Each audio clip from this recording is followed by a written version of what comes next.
하나님 말씀은 구약 성경 제일 먼저 있는 창세기 22장 13절부터 19절까지 봉독합니다. 아브라함이 눈을 들어 살펴본즉 한 수양이 뒤에 있는데 뿔이 수풀에 걸려 있는지라. 아브라함이 가서 그 순양을 가져다가 아들을 대신하여 번제로 드렸더라.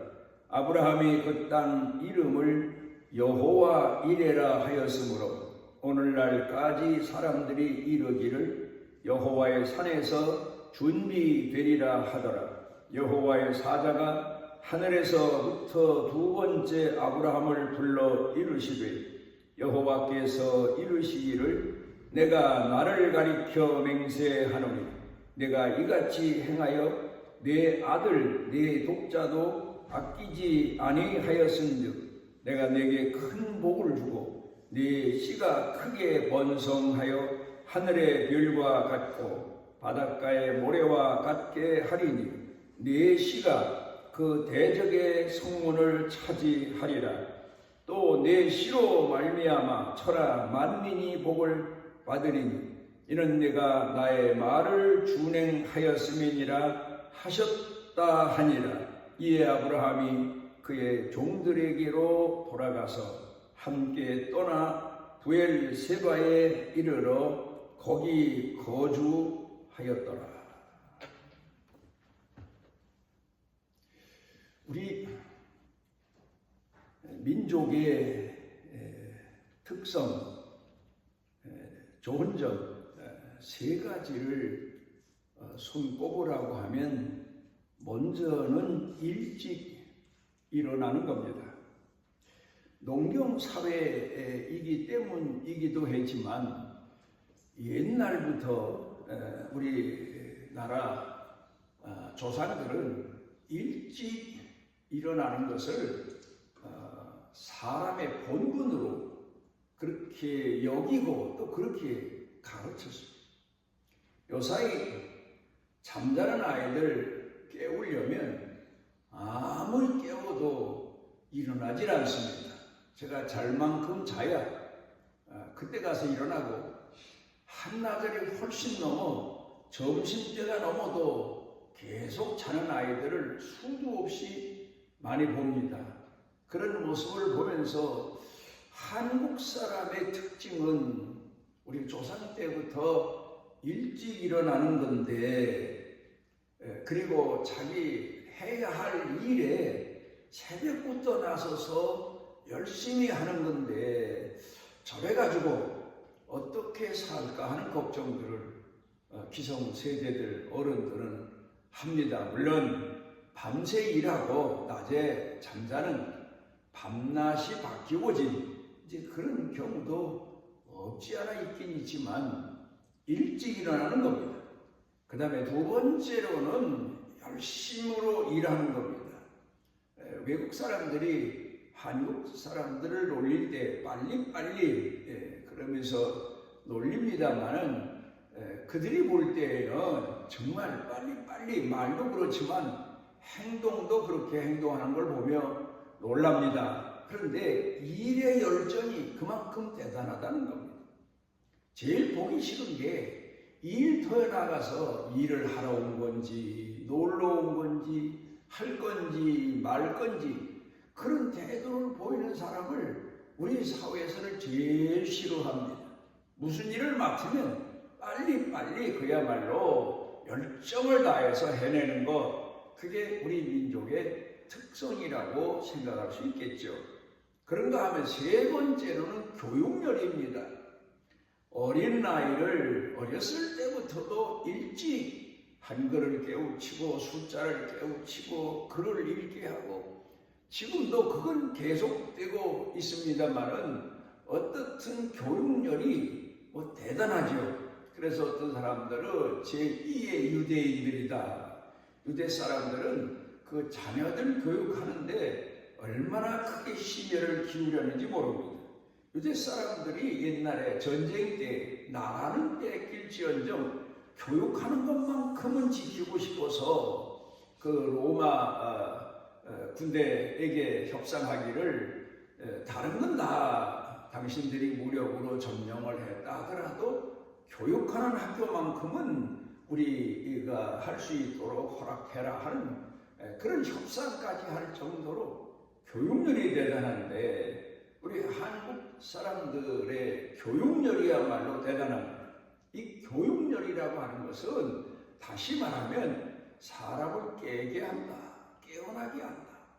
사람이 육신의 잠에 취해서 육신의 잠에서 깨서 일어나는 것도 중요한 일이지만 또 하나는 무지한 사람을 깨우쳐주는 것, 몰랐던 것을 아는 것, 깨우는 교육이 대단한 우리 한국 사람들의 열정이지요. 그래서 한국 사람들의 특징하면 일찍 일어나는 것, 그리고 모든 일에 열정적으로 일하는 것, 그리고 모든 면에 있어서 깨는 것, 교육하는 것, 깨닫는 것, 그게 바로 한국 사람들이 가진 특징이다. 그렇게 우리가 생각할 수 있습니다. 목회하면서 목회자에게 주어진 사명이 이제 종합을 해보니까 두 가지구나 하는 생각을 합니다. 먼저는 성도들을, 모든 사람들을 말씀과 성령으로 깨우는 겁니다. 기도를 통해서, 찬송을 통해서, 모임을 통해서, 예배를 통해서 하나님의 말씀을 깨우쳐 주는 겁니다. 그 삶에서 그 말씀대로 살게 하기 위해서 깨워주는 겁니다. 열심히 가르칩니다. 그래서 성경 공부도 많이 하게 되고 성경도 많이 읽으라고 권면하기도 하고, 왜냐하면 성경을 읽으면서 스스로 그 심령이 깨고 생각이 깨고 마음이 깨기 때문에 성경을 많이 읽으십시오. 또 그런가 하면은 기도를 많이 하십시오. 성령님을 통해서 그 심령이 깨어나기 위해서. 그래서 교회에서 예배를 통해서, 기도회를 통해서 여러 가지 공부 시간을 통해서, 구역 예배를 통해서 성도들을 깨우는 일입니다. 그런가 하면 또 하나는 일터에 나가서 사명으로 깨우는 겁니다. 충성스럽게 깨우는 겁니다. 사람이 아침에 새벽같이 일어나긴 했는데 일터에 나가서 게으름을 피우고 일하기 싫어서 빈둥대고 또 그런가 하면 시간 가기만 기다리고, 그런 사람은 주변 사람들로부터도 욕을 먹지만 사회에서도 쓸모없는 사람, 거추장스러운 사람, 그런 취급을 받습니다. 그런데 교회 성도들도 말씀으로는 깨는데, 무지해서 깨는데, 불신앙해서 깨는데, 그건 참 중요합니다. 그래서 하나님을 알고 하나님을 공경하고 하나님 성전에 오르내리긴 하는데 사명에 있어서 우둔한 사람이 또 있습니다. 사명하면은 뒷짐짓고, 쉬운 말로 말하면 능치 못할 일이 없으신 하나님께서 다 하시는 일을 우리가 왜 나서서 해야 되느냐? 하나님을 나는 믿는다. 내가 하지 않아도 다 이루어 주실 줄로 믿는다. 이런 어리석은 생각으로 변명으로 일관하는 사람들이 참 많습니다. 목회하면서 교회가 성장 과정을 거쳐야 되는 거고, 교회는 그래요. 교회는 살아있는 곳이기 때문에 사람도 세상에 태어난 아이는 성장 과정을 거쳐서 성숙한 아이가 되는 것처럼 성장해야 됩니다. 늘 자라야 됩니다. 몸도 자라야 되고 마음도 자라야 되고 생각도 정신력도 자라야 되고, 그런데 교회도 성장해야 되니까 성장 과정을 거쳐야 되는데 사람의 생각은 그렇습니다. 교회 나오면서도 교회 일꾼으로 세워졌으면서도 교회에서 무엇을 하나 계획하고 목회자가 기도하고 그리고 추진하려고 하면 이만하면 되겠지 뭘 더 합니까? 처음에 남의 땅을 빌려서 천막을 빌려가지고 교회를 개척 시작했는데 당장 급한 게 어떻든 간에 땅을 구입하는 일이고 교회를 건축하는 일 아닙니까? 교회는 그래도 건물이 있어야 사람들이 오르내리며 예배를 드릴 수 있지 천막 가지고 몇 년이나 할 수 있겠습니까? 더군다나 그 천막 산 게 낡은 걸 잘못 사가지고 치는 날부터 찢어져서 비만 오면 뭐 새니까 그래서 그게 하나의 기도 제목이었고 개척한 사람으로서 밤낮 없이 그게 제 가슴에 큰 이제 사명으로 가장 중요한 핵심적인 일로 주어진 상태입니다. 그래서 열심히 또 기도하고 금식하고 뭐 그러면서 하나님 앞에 기도했더니 그래도 다행히 10월 달에 개척했는데 그 이듬해 4월 달쯤 가서 5월 달쯤 땅을 구입하게 됐어요. 그러면 땅을 구입했으면 그 다음에 거기다가 건물을 세워야 되는데 그 문제를 가지고 나가서 교회 식구들과 의논을 했더니 아니 우리가 땅 사는 것도 지금 기적이고 땅 사는 것도 기적이고 이것도 힘든데 또 거기다가 예배당을 또 어떻게 지입니까? 그럽니다. 그러니까 천막을 옮겨치자는 거예요. 옮겨치면 그렇지 않으면 찢어진 천막이 거기 갖다 옮겨치면 뭐 못 쓰게 될 거죠. 그래 저는 가슴이 불타서 그 문제를 가지고 기도하고 교회 가지고 나가는데 교회 식구들은 또 그런 말을 합니다. 그렇지만 물론 교회에서 의논하고 결정한 대로 목사는 진행해야 되는 게 옳은 것 같지만 제 불타는 마음이 그냥 그 이튿날 주일날 지나서 월요일날 설계사무소 가서 60평 건물 설계를 의뢰를 했어요. 그리고 그 다음 주간에 와서 교회 성도들한테 그 얘기를 했더니 할 수 없죠. 그렇게 하셨으니까 따라야죠. 그리고 이제 마치 아버지가 일을 하러 가자고 아이들을 데리고 나가면 아직 졸려온데 눈을 비비면서 투덜투덜하고 그러면서 일터에 나가는 것처럼 교인들이 그렇게 저를 따라준 적이 있어요. 깨운다는 것, 육신적으로도 깨고 하나님을 아는 신앙으로도 깨야 되지만 중요한 건 사명으로 깨는 겁니다. 뜨거운 열정으로 깨는 겁니다. 사명대로 깨는 겁니다. 그러니까 이 교육을 교회에서 해야 됩니다. 그냥 성경만 읽고 예배만 드리고 찬송만 부르고 그래서 무지에서 깨서 불신앙에서 깨서 우상숭배에서 깨서 하나님을 알고 하나님을 찬양하고 공경하는 것까지 좋지만 그 다음에 성경에서 핵심적으로 강조하는 게 순종입니다. 충성입니다. 헌신입니다. 희생입니다. 이 단계까지 나가야 돼요. 그러기 위해서는 교회 성도들을 깨워야 됩니다. 그게 보통 힘든 일이 아니에요. 아이들 늘어지게 자려고 작정했는데 새벽부터 부모가 와서 깨우면 투덜대고 원망하고 소리 지르고 안 일어난다고 하고 더 자야 된다고 하고 목회해보니까 교인들이 그런 경우가 참 많습니다. 그런데도 참 감사하게 그런 사람들 가운데서도 몇몇 분은 깨어있어서 마치 아버지 어머니가 일하러 가자 하면 매 아버지 어머니와 같이 깨서 그래서 일터에 먼저 나가고 잠자는 형제들은 내버려 두고 깨워도 안 일어나니까 그런 사람들이 따라준 사람이 있어서 교회가 성장하게 되고 나중에 이런저런 핑계로 교회 헌신하는데 물러섰던 사람들이 깨닫고 늦게 일어나서 충성한 사람도 있고 협력한 사람도 있고 그렇습니다만은 깨는 게 참 중요합니다. 충성하는 게 중요합니다. 그래서 교회는 참 목회하다 보면 사명으로 깨워서 그 성도들과 함께 마음을 같이하며 힘써 하나님 앞에 헌신하고 충성하는 것 참 중요합니다.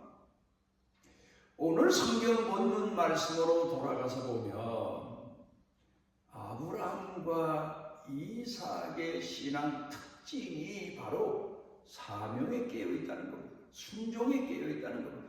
아브라함을 가리켜서 믿음의 조상 그럽니다마는 그 믿음의 조상이라는 말 가운데 가장 중요한 내용은 순종의 조상이라는 내용이 포함되어 있는 겁니다. 하나님이 말씀하시면 어떤 일이든지 순종합니다. 자기 아들 바치라고 하는데도 순종하니까 보통 깨어있는 사명자가 아니죠. 사명자는 하나님 앞에 부름받고 나서서 하나님이 이끄시는 대로 나아갑니다. 자기 자신만 희생할 뿐 아니라 가족도 희생해야 되는 그런 사명입니다. 그런 사람입니다. 그렇게 깨어있는 사람입니다. 그러니까 오늘 성경 본문의 얘기가 늘 모든 말씀에 깨어난 아브라함이죠. 자기가 볼 때에는 불가능한 일도 하나님께서 지시하시면 나이 75세 고향, 본토, 친족, 아비집을 떠나서 객지 땅으로 나가는 게 이게 하나님의 말씀에 순종하는 믿음 아니면 불가능한 일이죠. 상상도 못할 일이죠. 아니 나이가 그쯤 되면 타향에 나갔다가도 고향으로 돌아오는 판인데 그 나이에 어떻게 고향을 등지고 하나님 지시하셨다고 나섭니까? 노쇠하신 아버지까지 모시고 데라까지 모시고 그래 모시고 나와서 하나님 지시하시는 땅으로 가다가 하란이라고 하는 중간에서 그만 아버지가 돌아가서 거기서 잔에 지내고 났는데 하나님이 또 말씀하십니다. 내가 지시하는 곳으로 가라. 그래서 아브라함이 또 나옵니다. 그런데 그 땅이 어떤 땅인가 하면 이방 땅이고 객지 아닙니까? 그런데 지금은 우리나라에서 고향이니 객지니 하지만 한국 땅은 다 고향 땅이죠. 어딜 가든지 약간 좀 눈썰은 거 외에는 고향 땅이죠. 그런데 옛날에는 자기네 종족이 살던 곳을 떠나서 다른 지역에 가는 것은 그건 죽음을 각오하고 나가지 않으면 안 됩니다. 객지에서 온 사람, 모르는 사람은 재산 다 뺏고 그 사람을 종으로 삼고 노예로 삼아도 할 수 없어요. 힘이 없으니까 당할 수밖에 없고 이런 가운데서도 아브라함이 하나님 말씀에 순종해서 나옵니다. 그리고 그 가나안 땅, 하나님이 이끄신 땅, 그 땅에 옵니다. 그런데 와서 몇 년 살다 보니까 또 기근까지 당해서 기근을 당하면 거기 원래 뿌리 내리고 살던 사람은 오래 견딜 수 있지만 그 땅에 이사 온 지 얼마 안 되는 나그네 같은 아브라함은 견딜 수가 없어서 애굽 땅으로 또 피신해 내려갔다가 여러 가지 고난을 겪고 또 하나님이 권고하셔서 다시 하나님이 약속하신 땅으로 돌아오고 아주 순종에 훈련된 사람입니다. 희생해도 죽음을 각오하고 하나님의 말씀하시는 대로 따르는 사람이 아브라함입니다. 그러니까 사명에 깨어있는 사람. 그러면서 아들을 늦게 얻었는데 그 아들도 그렇게 훈련을 시켰습니다. 그러니까 하나님께서 뭐 이거 해라 저거 해라 그 정도의 사명을 주신 게 아니라 너 자신이 하나님 앞에 제물되라 그런 말씀까지 그 아버지 아브라함을 통해서 하셨는데도 이 이삭이 거기까지 순종하고 깨어있는 사람. 그래서 아브라함과 이삭이 모리아산으로 올라가서 하나님 앞에 아버지는 아들을 잡아서 제물로 바치려고 했고 말씀을 그렇게 하셨으니까 아들은 자기가 제물되어서 하나님 앞에 제물되어서 아버지가 제사 드리도록 하는데 순종합니다. 그런 그 아브라함과 이삭을 보시고 하나님께서 얼마나 크게 기뻐하셨겠습니까? 이렇게 하나님의 말씀을 믿고 순종하는 사람이 어디 있습니까? 그때 하나님께서 벌써 이미 아브라함과 이삭의 신앙을 아시고 미리 하나님은 수양 한 마리를 나무 숲에 뿌리 걸려서 있게 준비를 해 놓으시고는 아브라함의 아들을 잡아서 제물로 바치려고 할 때 아브라함을 부르시고 멈추게 하시고 그리고 아들 대신 그 순양을 잡아서 하나님께 제물로 바치게 했고 그래서 하나님 앞에 아버지와 아들이 꼭 죽어서 제물될 줄 알았는데 수양이 대신 제물됐고 거기서 살아서 그 모리아산에서 내려와 자기 사는 곳으로 가는 이야기가 오늘 성경 본문에 기록되어 있습니다. 제가 목회 은퇴하고 나서 얼마나 그 마음 가운데 일하던 사람이 일터에서 쉬게 되면 편안할 것 같죠? 견딜 수가 없는 거예요. 그래서 방황하고 헤매고, 그러니까 세상을 다 가슴에 품었던 사람이 다 세상을 남에게 꺼내주고 텅 빈 가슴 가지고 사는 것과 똑같아요. 하나님 앞에 부스러기 일이라도 달라고 얼마나 기도했는지 모릅니다. 헤매면서.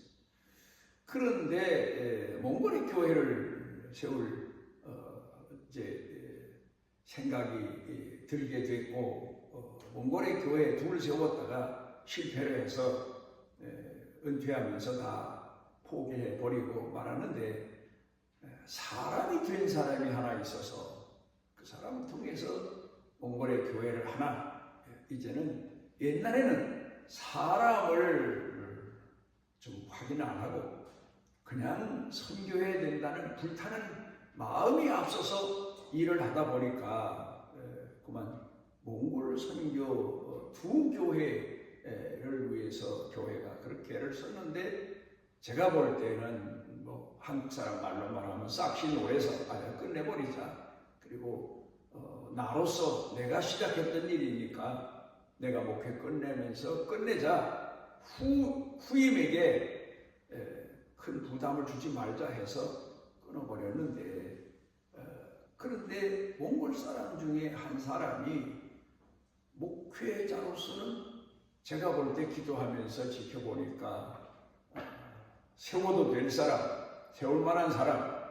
그런데 이미 나는 목회 현장에서 떠났으니까 안타까워서 기도를 했습니다. 그러다가 어느 분을 만나서 그 얘기를 했더니 땅을 구입하는 돈을 헌금하겠다고. 그러니까 그분은 항상 깨어 있어요. 전에 제가 목회할 때도 교회에 큰 일이 있으면 항상 깨어 있어서 제가 말만 하면 앞장을 서고 그러면서 헌신했던 분인데, 그 땅 구입 헌금 하시겠다고 해서 땅을 구입해 놓고 이제 그 다음에 한국에 와서 훈련받고 있는 그 사람을 보내서 교회를 세우려고 했더니 또 코로나가 터져서, 그래서 한 3년을 못 가고 머뭇거리다가 작년에는 이제 좀 코로나가 조금 잠잠해지니까 몽골에 가겠다고 해서 이제 사람을 보내는데 건축비가 있어야죠. 땅은 사람인데. 그래서 또 그것 때문에 기도하다가 어느 분을 딱 만났더니 이분이 자기가 건축 공부를 하겠다. 그러니까 이렇게 사명에 늘 깨어 나는 교회를 세워야지. 하나님 앞에 은혜 입은 게 많은데 교회 하나 세워야지. 뭐 앞으로 며칠 더 세워야지. 그런 불타는 가슴을 가지고 있는 분을 만나서, 그래서 그분이 헌금해서 교회를 세웠어요. 그러니까 작년 4월부터 건축을 해서 교회 한 6월쯤에 가서 마무리가 됐고, 제가 6월 30날 가서 그 사람에게 목사 안수, 그리고 여자 목사인데 그 다음에 이제 그 남편은 이제 장로로 세우고 어머니는 권사로 세우고, 하여튼 그런 일을 진행하고 이제 왔습니다. 그런데 그분이 제가 생각해 보면 하나님께서 데려가시려고 그런 불타는 마음을 주셨고, 저를 만나서 기념교회를 세우게 하셨고, 그런 것 같아요. 금년에 8월 말쯤 됐나, 목사님 저 병원에 가서 진단해 보니까 담도암 4기랍니다. 제가 얼마나 마음의 충격을 받았는지 몰라요. 그리고 가서 만나보니까 이게 뭐 암 4기면 불가능한 거죠. 이렇게 하고 너무 가슴이 불타서 하나님 앞에 작정 기도를 해서, 하나님 이렇게 하나님 앞에 충성하고자 하는 가슴이 불타는 사람인데 생명을 연장시켜 주십시오. 작정 기도를 해야 되겠다 해서 작정 기도를 준비하고 시작하는 날 첫 새벽에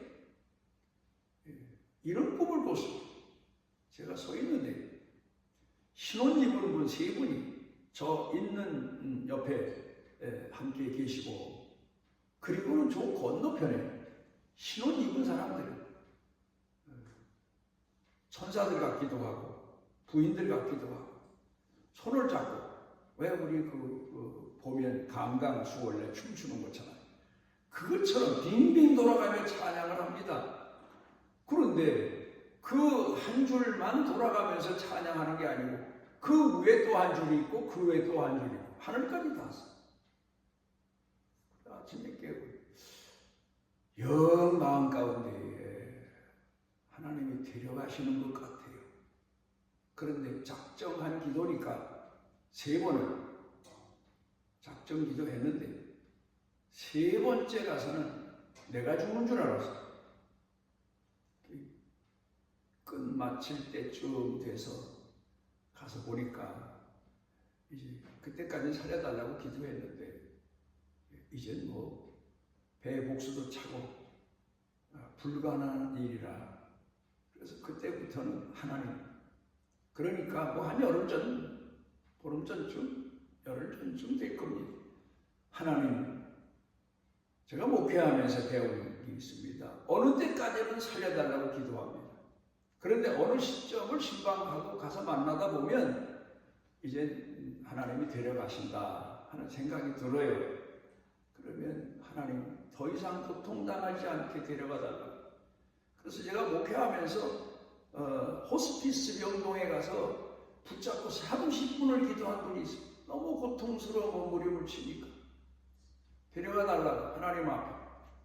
그랬더니 그리고 나와서 2시간쯤 됐는데 돌아갔다고. 몇 분들이 그런 분이 마지막 고통을 겪는 분들, 친구 목사님 한 분도 이 마경이래요. 그게 세계에서 12병이래요.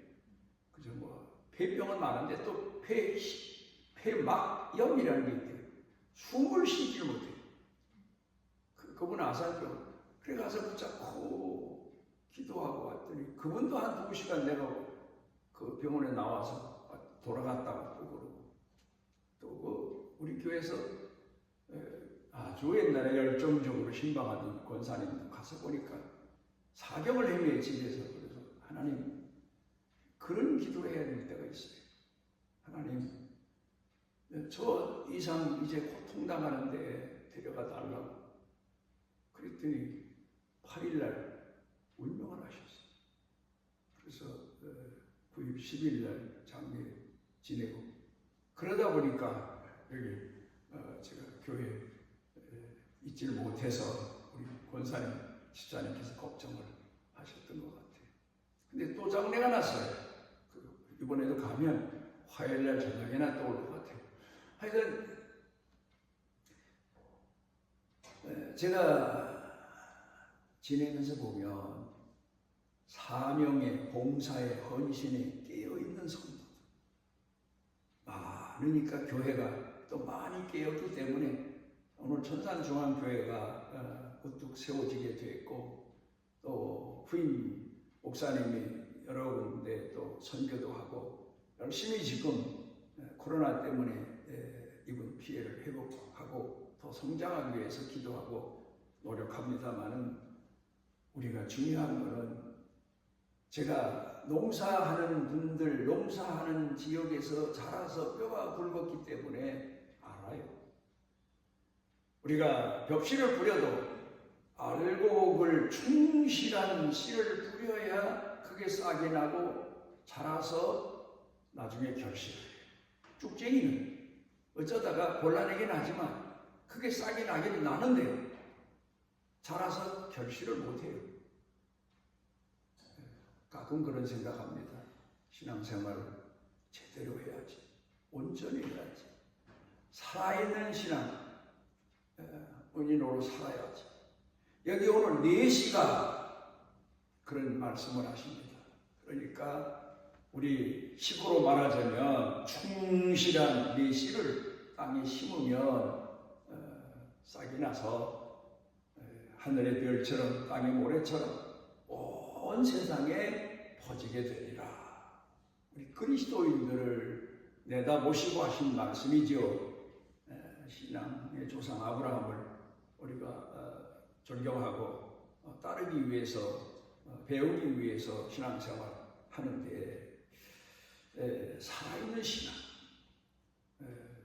오늘 살아있는 씨앗과 같은 살아있는 신앙, 그 문제를 놓고 깨어서 기도하며 우리도 헌신과 희생에 충실한 이삭처럼 하나님 앞에 쓰임받게 되시기를 바랍니다. 우리를 주의 자녀로 삼아주시고 일꾼으로 깨워주시고 우리를 들어 때따라 사용하시는 아버지 하나님, 은혜를 감사드립니다. 우리 모두가 다 하나님 앞에 이 가을에 결실의 계절에 결실한 씨앗들 열매들을 보며 우리도 그와 같이 주 앞에 쓰임받고 나아가기를 기도합니다. 주님, 우리의 심령과 삶을 늘 깨워주시고 늘 헌신하게 하시고 희생하게 하시고 주 앞에 쓰임받는 생을 살게 하옵소서. 예수님 이름으로 기도드리옵나이다. 하나님 여호와께서 그 날개 아래 보호를 받으러 온 내게 온전한 상 주시기를 원하노라. 사망의 음침한 골짜기에 빠져있던 우리를 건져내셔서 푸른 초장으로 잔잔한 물가로 인도하시는 우리 주 예수 그리스도의 무한하신 은혜와 아버지 하나님의 영원하신 사랑과 우리 속에 오셔서 우리를 깨워주시고 말씀과 성령으로 일터에 나아가 헌신하고 희생하며 쓰임받게 하시는 성령님의 능력의 은총이 사랑하는 자녀들 머리 위에 영육간에 사는 생활 중에 가족 일터 경영 중에 온 교회 중에 넘치고 넘치도록 함께 하시기를 축원하옵나이다.